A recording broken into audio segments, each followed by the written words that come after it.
Amazon 5-part FBA guideline. Amazon split shipment. It's the number one question I hear from those who are new to selling via Amazon FBA. Why is Amazon forcing me to send my inventory to multiple warehouses all over the country? It's expensive, inconvenient, and it's cutting into my profit margins. What can I do to fix this? In a perfect world, Amazon sellers would be able to take all of the items they are selling, send them to a single FBA warehouse, and continue to see those items sell quickly. Unfortunately, we don't live in a perfect world. Amazon has their reasons for shipping our inventory to multiple fulfillment centers, so it's important for us to understand why Amazon wants to do this. As you probably know by now, Amazon is the most customer-centric company ever. Everything Amazon does is to make the customer happy. In relation to inventory, Amazon wants to have as many items spread out across the United States as possible. The closer an item is to the buyer, the faster that item can get there, which helps secure a happy customer. If you have a toy to sell, and Amazon already has that toy in stock in Florida, Dallas, Tennessee, and Colorado, then maybe they'll have you ship your toy to California, where the toy is currently out of stock. When a customer in California wants that specific toy, and that toy is priced competitively, then you have a great chance of winning the buy box and getting the sale. _icebreaker Understanding why Amazon splits up your inventory doesn't always make split shipments any easier. It can be frustrating when the bulk of your inventory is going to Indiana, yet one item needs to go to Tennessee, two items need to go to Texas, and another item to Arizona. For many of us, the cost of sending just one or two items to a separate FBA warehouse can completely destroy our profit margins. So what is a FBA seller to do? Well, you have two options: distributed inventory placement or inventory placement service. Distributed inventory placement is where you let Amazon pick where it thinks your inventory should be shipped to. This is the default for those who sell via Amazon FBA. Screenshot the 22nd of May 2014 at 8:43.26 am. The other option you have is called inventory placement service. Click here for Amazon's page outlining inventory placement options.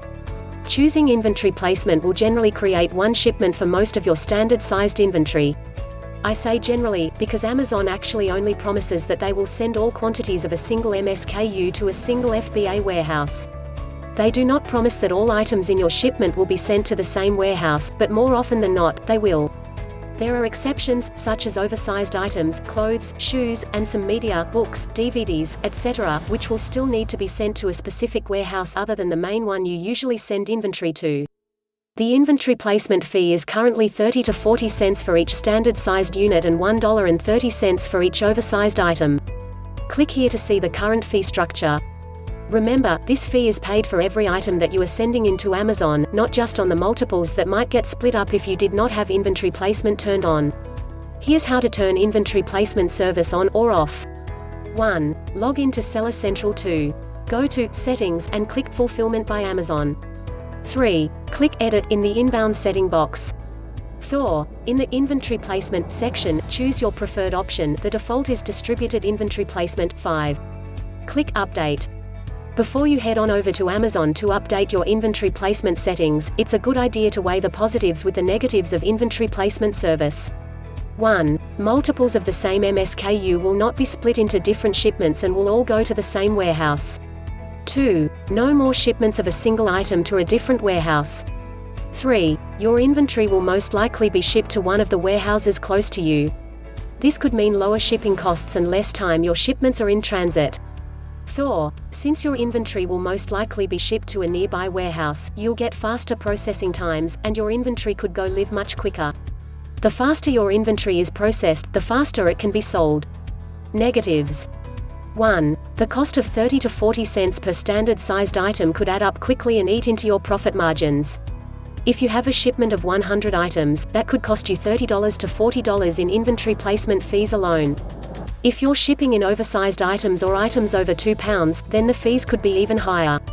2. Inventory placement doesn't promise that all items in a shipment will go to the same warehouse. It only promises that multiples of the same item, MSKU, will not be split into multiple warehouses. So, you still may have to send items to 3 different FBA warehouses. 3. Here is a little known secret: Amazon ships your inventory to different warehouses without you even knowing it. You might have shipped your inventory to Tennessee, but after it's processed, it could easily be removed and sent to Florida. While Amazon is shipping your item to Florida, it's usually considered inactive and cannot be sold. Now, there are rare times when Amazon will still try to sell your item as back-ordered to their customer during its transit time, but this is not very common. Basically, I believe that Amazon takes the money it makes from the inventory placement fees and uses that money to reallocate your inventory across the country. Most Amazon FBA sellers don't like shipping their inventory to so many warehouses, but it's up to you to decide whether it's worth it to pay the inventory placement fees or not. I personally do not. The fact that Amazon will temporarily deactivate some of my inventory while it moves those items across the country is a deal breaker for me. To read more about Amazon split shipments and our strategy for how to minimize shipping costs and FBA fees, click here. So what about you? Do you use inventory placement service? If so, what do you like or dislike about it? Let us know if you have any questions about these options. The full-time FBA quiz, are you ready? Has it been your dream to work from home and be your own boss? In today's world, being your own boss is becoming more and more realistic every day. But do you have the characteristics needed to become a successful work-at-home entrepreneur? I know that not everyone who reads this blog has the goal of making FBA their full-time job. Many of you subscribe to the blog to take advantage of all the free tips and how-to articles that we post weekly. But if your goal is to make FBA your full-time job, then take this little quiz and see how you stack up. These questions will help you determine whether or not you are ready to take the plunge. Count each yes, and then see how you stack up. Let's get started. 1. Do you like work that offers challenge, change, variety, and even some elements of risk? 2. Are you willing to invest your own money in your Amazon business venture? 3. Are you comfortable with not receiving a predictable paycheck? 4. Are you willing to spend as much time and effort as it takes to make your business successful? 5. Do you actually enjoy the day-to-day details of running your Amazon business? 6. Are you flexible enough to deal with the ever-changing market of supply and demand? 7. Do you enjoy learning more and more about being a successful Amazon seller? 8. Are you able to bounce back and learn from failures or temporary setbacks? 9. Are you optimistic, passionate, and persistent about your work? 10. Are you confident that you are capable of being as successful as an Amazon seller? Count up the number of times you said yes above and see how you stack up below. Full steam ahead. If you answered yes to 8 to 10 of the above questions, then you most likely have what it takes to start moving towards making FBA your full-time job. You are someone willing and able to take calculated risks based on both your experience and solid information. You're probably even energized by selling on Amazon because it offers you opportunities to master challenges and grow. You're an independent thinker, but willing to listen to the wisdom and advice of others. I'm not telling you to quit your day job just yet, but you seem to have the main ingredients for a successful transition into full-time FBA. 5 to 7. Move forward slowly. If you answered yes to 5 to 7 of the above questions, then you have some of the key characteristics, but you need to move ahead slowly. Take a moment to write down your strengths and weaknesses, both personally and in business, and determine what you need to develop before you start making the transition towards selling on Amazon as your full-time job. Capitalize on your strengths, and seek to improve upon your weaknesses. Read as much as you can about selling on Amazon, working at home, and what it takes to be a successful entrepreneur. There are so many affordable ebooks you can find to help improve upon your weaknesses, some are even free. Big stock obstacle ahead. Caution for Dan 4151588880-4. Prepare for a hard journey. If you answered yes to 4 or fewer of the above questions, then you have a hard road ahead of you. I'm not at all telling you to ditch the goal of working for yourself completely. If you still cringe at the idea of being an employee for someone else, do not fear, there is still hope. The road will be harder, but it's still possible to overcome the obstacles ahead and become a successful work-at-home entrepreneur. If you are determined to make this work, then take that passion and move forward very, very slowly. Read as much as you can on all areas of your business. Take online courses like the Proven Amazon course and Amazon Bootcamp. These courses help walk you through step by step what you need to do to succeed in selling on Amazon. No matter how you scored on this quiz, I truly believe that you can be successful with selling on Amazon via FBA. Whether you end up working FBA as a full-time job or you use FBA as a side business or hobby, you can count on this blog to bring you informative and relevant articles that will help take your business to the next level. For those of you who have set the goal of making FBA your full-time job, here are a few final thoughts about starting the journey towards being your own boss and working from home via FBA. Business Plan 1. You don't have to start immediately. Please don't quit your day job today and jump into Amazon. It takes time to plan, and once you start selling on Amazon, it takes time to build up your income so that you can support yourself and your family. Selling on Amazon FBA is still a relatively new thing, so there is still time to learn as much as you can about what it takes to build a solid, successful, and profitable business. Make a plan, set goals, and take things one step at a time. 2. Success with being a work-at-home entrepreneur is so much easier when you believe in yourself. Being surrounded by family and friends that believe in you is also very helpful. It's so much easier to believe in yourself when you focus on your skills, interests, and expertise. If there are parts of this business model where you lack confidence, be a reader and learn all you can to boost your skills to the next level. West Virginia District Logo W Facebook Twitter 3. You don't need to go at this alone. Joining FBA-related groups online will surround you with like-minded individuals who are willing to help you along the way. Some examples of quality FBA Facebook groups include Scan Power, Amazon FBA Newbies, Fast Turn Radio, and of course, the full-time FBA Facebook group. If you prefer email focus groups, I highly recommend Bob Wiley's FBA forum. So how did you score? If you'd like, comment below and share with us how you did. Number 3, not receiving a regular paycheck was the biggest hurdle I had to overcome, but over time, I was able to make it work for me. Do you have an obstacle you want to share? Feel free to share in the comments. Seller Central Tip Number 4, how to check for reimbursable lost items. Recently we've been running a blog series called Seller Central Tips, including posts on the following topics. Tip number 1, how to check if returned items are actually returned to FBA. Tip number 2, how to get reimbursed for unfulfillable inventory. Tip number 3, how to handle FBA inbound shipment problems. Today we'll look at tip number 4, how to check for reimbursable lost items. As we discussed in tip number 2, Amazon warehouses handle millions of items a day, and it's understandable that a small percentage of items would become damaged in the shipping and handling process. Such damage is inevitable, and Amazon is usually very reasonable about reimbursing FBA sellers for this damage, if you look for the flags in your inventory and request the reimbursement. The same goes for items that are lost at FBA warehouses. We've made it part of our regular routine to check our Seller Central shipping queue for shipments with item number discrepancies, and we think you should too. To do this routine check, follow the steps below. 1. Log into your Seller Central account. Under the Inventory tab, click on Manage FBA Shipments to pull up your shipping queue. 2. Filter your list of shipments by clicking the radio button at the Fulfillment Center. This will pull up your list of shipments that have a status of receiving, delivered, or checked in. 3. Look for shipments that are marked as receiving, but have a delivery date more than 3 days earlier than the current date. Any shipment still marked as receiving, but with an older date might contain a lost item. The FBA warehouse does not mark a shipment as closed until every item in the shipment has been scanned and accounted for. If the time frame hasn't passed, the shipment will contain a message stating you can't reconcile discrepancies yet.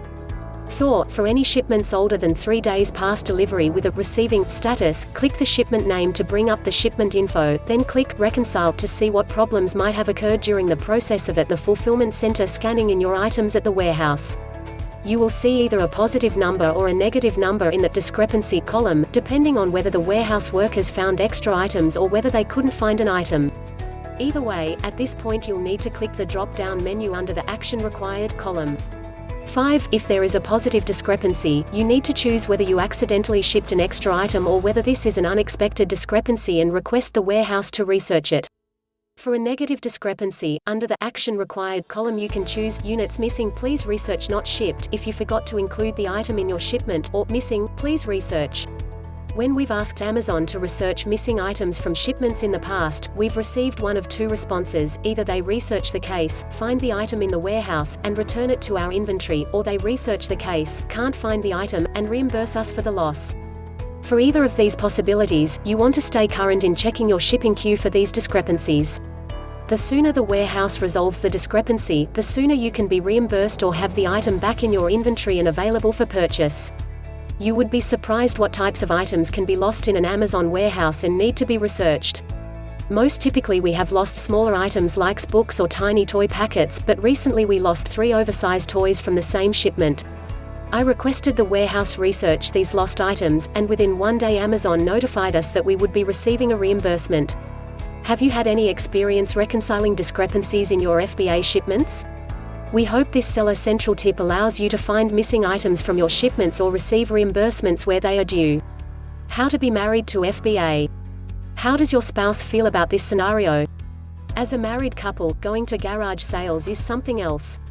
After a few hours of riding around town, getting in and out of the car, not finding a whole lot at each place but walking away with a few great deals, I told him, "It's great you enjoy doing that, dear, but I don't care to ever try that again." Something about the methodical proc garage sale sign with shop assess of going from house to house on his list just ruined garage sales for me. They felt like they were on an adventure to find hidden treasure.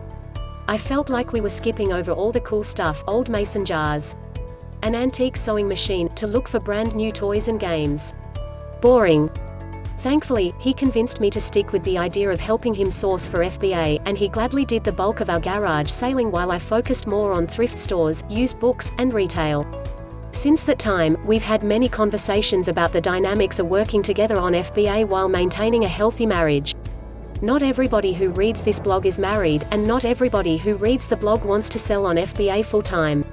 Still, there are factors involved in selling on FBA that affect our relationships, regardless of which season of life we're in, and hopefully we can all benefit from thinking through these factors. On that note, here are a few things to consider about FBA and marriage, whether you're working together with your spouse at FBA or your spouse does a different line of work. Risk tolerance. Many entrepreneurs, not just FBA sellers, experience conflict with their spouse over different levels of risk tolerance when investing money is concerned. For some, the amount of money involved is a hot spot. For others, it's the waiting period and uncertainty of when you'll see a return on your investment. Lots of open communication and patience with one another are necessary to come to agreements and make decisions. Bottom line, your marriage should come before your business, so there may be times when you have to forego your own wants and desires in the business for the sake of your spouse's comfort level. Personality differences. I am an introvert, and they are an extrovert. Whether he's at a garage sale or a liquidation store, he loves chatting with folks, negotiating, working out deals. I prefer to go in, get things done, and go home. At times we've had to plan out our daily tasks according to these differences. In some instances one or both of us might end up having to do tasks outside our area of strength, but as a general rule we keep an open line of communication going so that we're both predominantly working in areas best suited for our personalities. Personal interests. It's very obvious when sourcing together where each of our personal interests lie. Whether we're at a retail store, thrift store, or garage sale, he heads for the toys and games, and I head for the books or kitchen items. We never really discussed this as a strategy, it just happened naturally. If you're working at FBA and see that your spouse isn't all that interested in getting involved, perhaps all you need is a change of category. Maybe you've always found media to be profitable, but your spouse might enjoy sourcing for health and beauty items instead. Explore the options of different Amazon categories as a way to pique your spouse's interest. Agreement on business model. If you're both working together at your FBA business, it's important that you agree on the type of business model you set up. Are you looking mostly for fast turns? Are you comfortable waiting out the profits of long-tail items? Ask yourselves these types of questions and discuss your answers ahead of time, before actual money is involved, so you can avoid conflict in the heat of the moment. For those who are working at FBA while your spouse does something else, discuss with your spouse your level of commitment to your business. Talk with one another about whether you're actively trying to grow the business or whether you're pursuing it as a hobby. Your involvement in FBA brings an opportunity cost of time and money that aren't being spent on your marriage, family, or other relationships. Always come to an agreement with your spouse on the level of involvement you're both comfortable with. Amount of time spent together. If you and your spouse are considering working at FBA together, one important factor to remember is the amount of time you'll be working together, whether at your home office, in your storage space, or outsourcing. Many people, Stephen and I included, choose to do FBA for that exact reason. We enjoy spending time together and would prefer to have flexibility of schedule rather than be tied to separate jobs in separate offices. Working together does create the potential for more conflict, so it's important to be gracious to one another and communicate and listen well. We've also found that it's good to plan separate activities at times throughout the week, just so we're not becoming too inwardly focused in our marriage and still have healthy outside relationships. Communication. I've already mentioned it a few times above, but good communication is key if you're going to work together with your spouse at FBA or maintain a healthy marriage while you work at FBA with your spouse's support. I can't stress this enough.